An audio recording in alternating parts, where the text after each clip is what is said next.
دن لہو میں کھونا تجھے، شب صبح تک سونا تجھے، دن لہو میں کھونا تجھے، شب صبح تک سونا تجھے، شرم نبی خوف خدا یہ بھی نہیں وہ بھی نہیں، رزق خدا کھایا پیا فرمان حق ٹالا کیا، رزق خدا کھایا کیا فرمان حق ٹالا کیا، شکر کرم ترس سزا یہ بھی نہیں وہ بھی نہیں، ڈر تھا کہ عصیاں کی سزا اب ہوگی یا روز جزا، ڈر تھا کہ عصیاں کی سزا اب ہوگی یا روز جزا، دی ان کی رحمت نے صدا یہ بھی نہیں وہ بھی نہیں۔ آج کی یہ محفل پیر طریقت سید یوسف باپو رحمت اللہ تعالی علیہ کے ایصال ثواب کے لیے آپ کے اس گاؤں میں منعقد کی گئی ہے، اور مجھے حکم دیا گیا ہے جس عنوان کے حوالے سے، تو میں نے اسی کی مناسبت سے قرآن مقدس کی آیہ کریمہ کی تلاوت کرنے کا شرف حاصل کیا ہے۔ میرا اللہ اس کے متعلق مجھے حق کہنے اور آپ تمامی خواتین و حضرات کو حق سن کر اس پر عمل کرنے اور اسے عام کرنے کی توفیق عطا فرمائے۔ اس چھوٹے سے گاؤں میں آپ اتنے ذوق و شوق کے ساتھ یہاں پر جمع ہوئے ہیں، آپ کا ذوق اور شوق دیکھ کر یقیناً یہ بات پتہ چلتی ہے کہ آج بھی عاشقان رسول کے دل میں اپنے نبی کی کتنی محبت موجود ہے، اولیاء کرام کی کتنی محبت موجود ہے۔ میں امید کروں گا چونکہ موسم سرد ہے، بہت دیر تک آپ کا امتحان نہ لیا جائے، بہت دیر تک آپ کو بٹھایا نہ جائے، مختصر میں بات پوری ہو جائے، لیکن آپ سب سے گزارش کروں گا کہ جتنی دیر تک بھی بات ہو آپ آخری تک بہت اطمینان اور سکون کے ساتھ بیٹھ کر گفتگو کو سنیں۔ اللہ کرے اللہ ہم میں سے کسی کی زندگی کو بدل دے اور ہماری زندگی میں اللہ تبدیلی پیدا کر دے، انقلاب پیدا کر دے، تاکہ میرے لیے بھی بخشش کا ذریعہ ہو اور آپ کے لیے بھی بخشش کا ذریعہ ہو۔ یہ بات آپ کو اور ہم سب کو، جتنی مائیں اور بہنیں بیٹھی ہوئی ہیں انہیں بھی اور آپ کو بھی اور مجھے بھی اس بات کا احساس ہونا چاہیے کہ ہم اس دنیا کے اندر جو آئے ہیں وہ پہلی اور آخری مرتبہ آئے ہیں۔ اس سے پہلے اس دنیا میں ہم کبھی نہیں آئے تھے، اور ایک دن موت آئے گی اور مرنے کے بعد پھر اس دنیا میں ہم کبھی نہیں آئیں گے، یعنی یہ پہلا اور آخری موقع ہے، فرسٹ اینڈ لاسٹ۔ ہمیں ایک ہی چانس قدرت نے دیا ہے کہ تمہیں ہم نے ایک مرتبہ کے لیے پہلی اور آخری مرتبہ اس دنیا کے اندر بھیجا ہے۔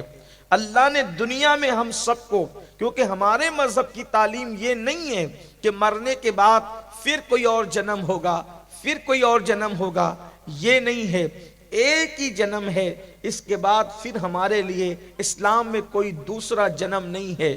ہم ایک ہی مرتبہ پیدا ہوتے ہیں اور ایک ہی مرتبہ دنیا سے جاتے ہیں، پھر پلٹ کر دنیا میں پھر کبھی واپس نہیں آنا ہے۔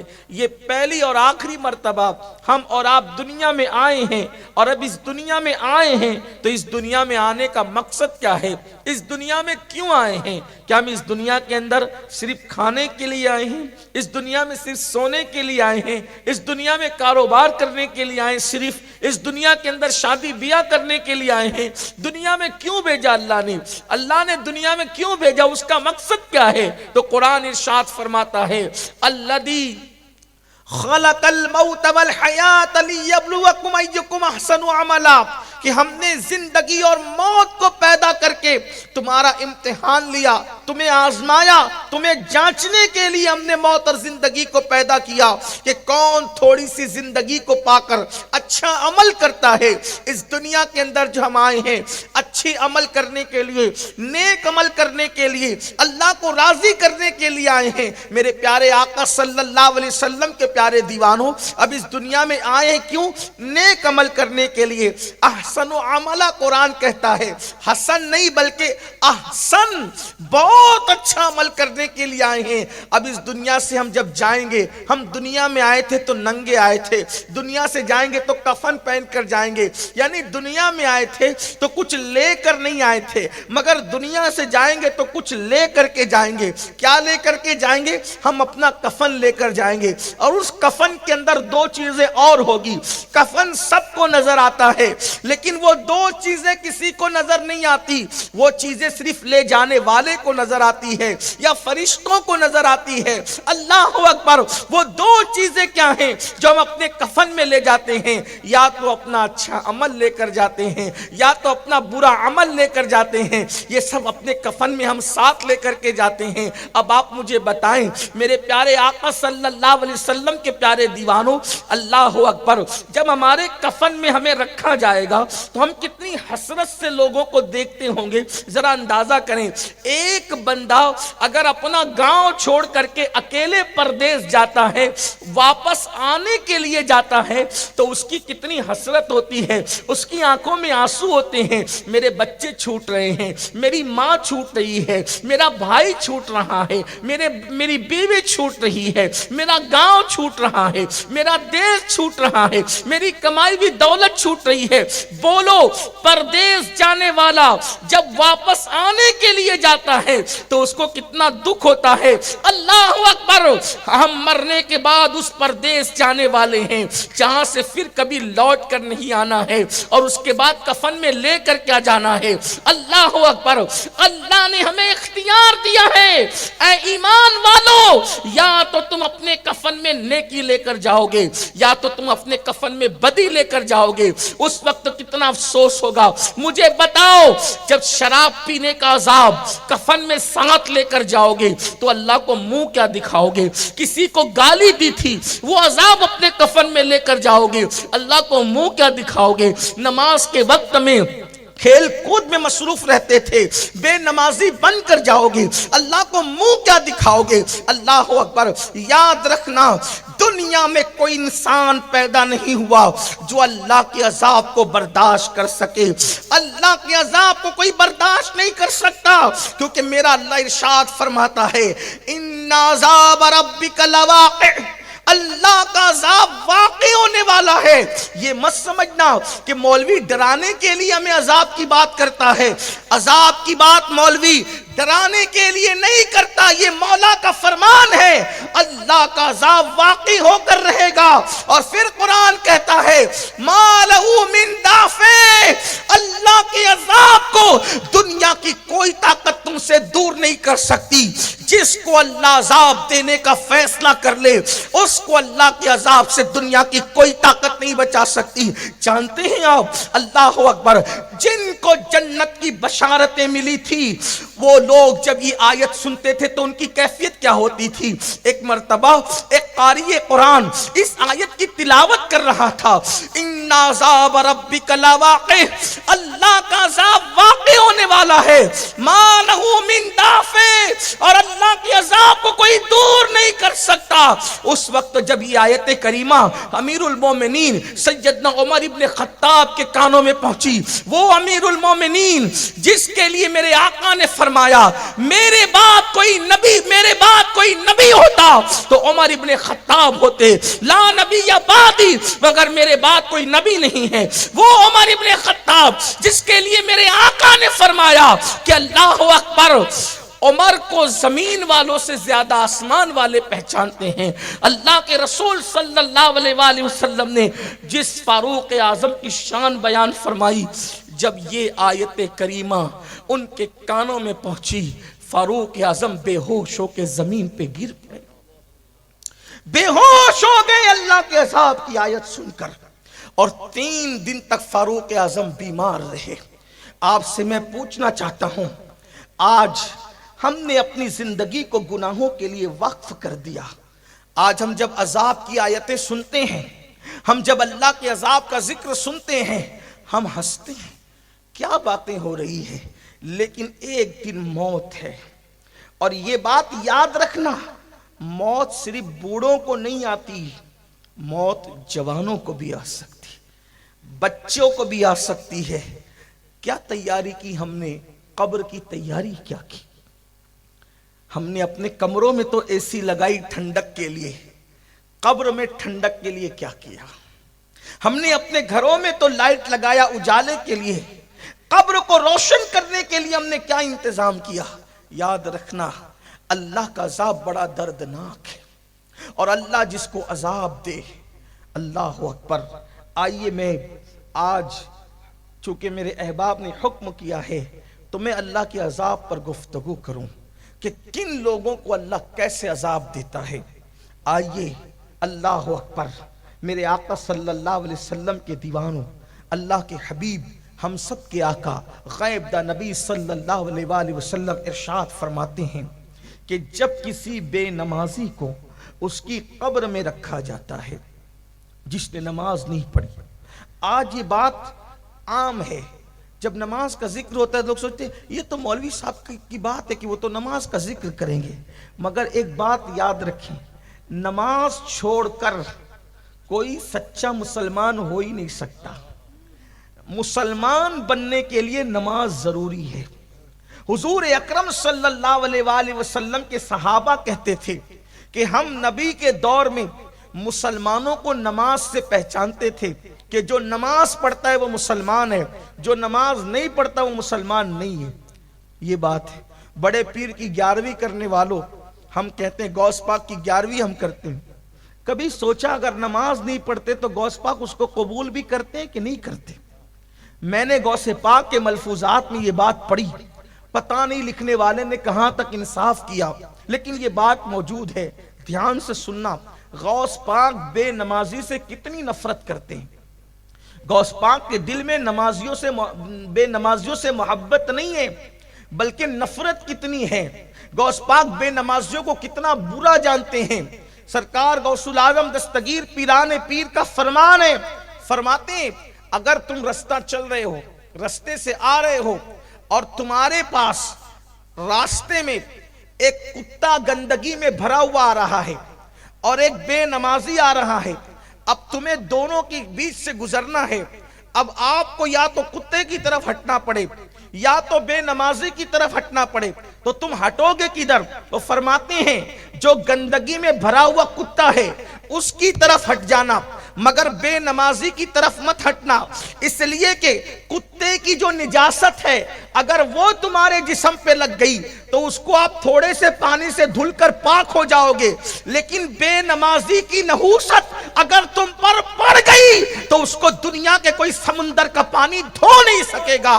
آپ مجھے بتائیں کہ بے نمازی سے اتنی نفرت غوث پاک کر رہے ہیں اور ہم لوگ مسجدوں کو ویران کر چکے ہیں، ہمارے پاس نماز کے لیے وقت نہیں ہے، دوستوں کے لیے ٹائم، ماں باپ کے لیے ٹائم، کھیل کود کے لیے ٹائم، جوا کھیلنے کے لیے ٹائم، شراب کے اڈوں پہ جانے کے لیے ٹائم، فلمیں دیکھنے کے لیے ٹائم۔ جس رب نے زندگی دی، جس رب نے دولت دی، جس رب نے قوت دی، جس رب نے بولنے کی زبان دی، جس رب نے دیکھنے کی آنکھیں دی، جس رب نے سب کچھ دیا، دھوکہ دینے والے لوگوں کے لیے ہم نے اتنا وقت دیا، لیکن اس اللہ کے لیے جس نے ہر نعمت ہمیں دی اس اللہ کے لیے ٹائم نہیں۔ آج مسلمان دھڑلے سے کہتا ہے مولانا ٹائم نہیں ملتا نماز کے لیے، واٹس ایپ چیک کرنے کے لیے نماز ہے، واٹس ایپ چیک کرنے کے لیے وقت ہے، فیس بک کے لیے وقت ہے، یوٹیوب کے لیے وقت ہے، کیرم کھیلنے کے لیے وقت ہے، تاش کے پتے کھیلنے کے لیے وقت ہے، ادھر ادھر بیٹھ کر کسی کی غیبت کرنے کے لیے وقت ہے، اللہ کی نماز کے لیے وقت نہیں ہے، اللہ کی عبادت کے لیے وقت نہیں ہے۔ سوچو اس غلام کا حشر کیا ہوگا جو اپنے آقا کی بارگاہ میں حاضر ہونے کے لیے وقت نہیں دیتا۔ جس رب نے سب کچھ دیا اس رب کے لیے ٹائم نہیں اپنے پاس، انجام کیا ہوگا؟ انجام کیا ہوگا؟ سنو، اللہ کرے کسی کے دل میں بات اترے، اپنے حال پہ رحم کر لو، اس سے پہلے کہ ہماری نماز جنازہ پڑھی جائے نمازی بن جاؤ، اس سے پہلے کہ موت کا فرشتہ آ کر ہمارے جسم کا تعلق ہماری روح سے توڑ دے بدل جاؤ، ورنہ پچھتانے کے سوا کچھ ہاتھ نہیں آئے گا۔ یہ بڑے بڑے مکانات، یہ بڑی بڑی کاریں، یہ بڑا بڑا بینک بیلنس، یہ بڑی بڑی جائیداد، یہ کھیتیاں سب یہیں رہے گی۔ کفن میں کچھ نہیں لے جانا ہے اعمال کے سوا۔ جو کفن میں لے جانا ہے اس کے لیے ٹائم نہیں، جو یہاں پڑی رہ جانا ہے اس کے لیے رات دن محنت۔ جھوٹ بول بول کے مال کما رہے ہیں، ناپ تول میں کمیاں کر رہے ہیں، لاٹریاں کھیل رہے ہیں، جوا کھیل رہے ہیں، سود کھا رہے ہیں۔ جو سب چھوڑ کر جانا ہے اس کے لیے رات دن محنت، جو قبر میں لے جانا ہے اس کے لیے کوئی محنت نہیں۔ تو اپنے سچے نبی نے فرمایا، میری ماں اور بہنوں کی بھی خاص توجہ، یہ بات صرف مردوں کے لیے نہیں ہے، یہ عورتوں کے لیے، ہر انسان کے لیے ہے۔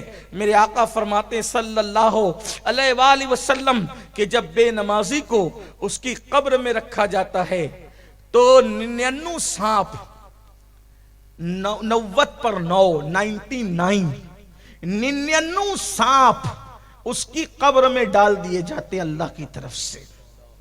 99 سانپ، یہ کوئی کہانی قصہ نہیں، یہ کسی عام انسان کی بات نہیں، یہ اللہ کے رسول کا فرمان اور نبی کی حدیث کا انکار کرنے والا اور مذاق اڑانے والا مسلمان نہیں ہو سکتا۔ اپنے نبی نے فرمایا، اپنے سچے رسول نے فرمایا، 99 سانپ اللہ اس کی قبر میں مسلط کرتا ہے۔ اور ان سانپ کی طاقت کا عالم کیا ہے؟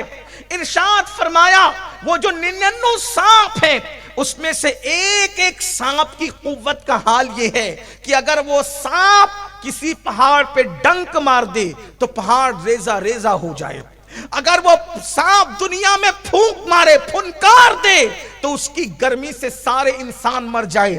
ایک سانپ اتنی طاقت والا ہے، ایسے طاقتور 99 سانپ بے نمازی کی قبر میں مسلط کیے جاتے ہیں۔ اس نے اگر فجر کی نماز نہیں پڑھی تھی تو ظہر تک وہ سانپ اس کو ڈستے رہتے ہیں، اللہ اکبر۔ پھر ظہر نہیں پڑھی تھی، عصر تک وہ سانپ اس کو ڈستے رہتے ہیں۔ مغرب نہیں پڑھی تھی، مغرب تک کے وہ سانپ اس کو ڈستے رہتے ہیں۔ عشاء نہیں پڑھی تھی، اللہ اکبر، مغرب نہیں پڑھی تھی، عشاء تک سانپ ڈستے رہتے ہیں۔ عشاء نہیں پڑھی تھی، فجر تک سانپ ڈستے رہتے ہیں۔ یہ ڈسنے کا سلسلہ اللہ اکبر اس وقت تک چلتا رہے گا جب تک اللہ چاہے گا۔ اب آپ مجھے بتائیں، اگر چھوٹا سا کیڑا ہمیں ڈنک مار دے، اگر چونٹی ہمیں کاٹ لے، کتنی تکلیف ہوتی ہے، کتنا درد ہوتا ہے۔ بچھو ڈنک مارے، اس اللہ نہ کرے کسی کو کبھی بچھو نے کاٹا ہو، جن کو کاٹا ہو ان کو پتا ہوگا کہ پورے جسم میں ایک انگار سی ہو جاتی ہے، ایک جلن سی ہو جاتی ہے۔ دنیا کا بچھو، کھیت کا بچھو ایک ڈنک مارے تو انسان ایسے تڑپتا ہے اور ایسے بلکتا ہے کہ اللہ اکبر، اس کو قرار نہیں آتا۔ تو جس کو اللہ کے مسلط کی ہوئے سانپ ڈستے ہوں گے اور پھر وہاں کوئی بچانے والا نہیں، نہ ماں بچانے والی، نہ باپ بچانے والا، نہ بھائی بچانے والا، سوچو ہم اپنے آپ پہ کتنا ظلم کر رہے ہیں۔ بتاؤ، ایک وقت کی نماز کے لیے 10 منٹ سے زیادہ کا ٹائم نہیں لگتا۔ اگر ہم 10 منٹ کا ٹائم ایک نماز کے لیے نکالیں، 5 وقت کی نماز کے لیے 50 منٹ کا ٹائم ہے، یہ 50 منٹ ہم نکال دیں تو کتنے بڑے عذاب سے بچ جائیں گے۔ ارے عذاب سے تو بچ ہی جائیں گے، لیکن ساتھ ہی ساتھ ہمارا انعام کیا ہوگا؟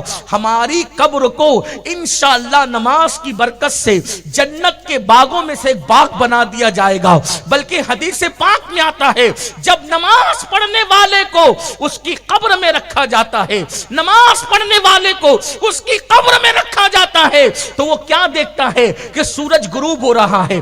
ہر بندے کو جب قبر میں رکھا جاتا ہے تو کیا دیکھتا ہے کہ وہ سورج غروب ہو رہا ہے، یعنی عصر کا وقت ہوتا ہے۔ تو وہ جو نمازی ہوتا ہے وہ کہتا ہے فرشتوں سے ہٹو ہٹو، ابھی میں نے عصر کی نماز نہیں پڑھی ہے، کیونکہ اس کو نماز کی عادت ہوتی ہے۔ وہ کہتے ہیں بعد میں باتیں ہوگی، پہلے مجھے عصر کی نماز پڑھ لینے دو، میری نماز جاتی ہے۔ اور فرشتوں کو اللہ کہے گا اب پوچھتے کیا ہو، دیکھتے نہیں کہ میرا بندہ میرا کتنا وفادار ہے، اس لیے اس کے لیے جنت کا بستر لگا دیا جائے، اور اس بندے کے لیے جنت کا بستر لگا دیا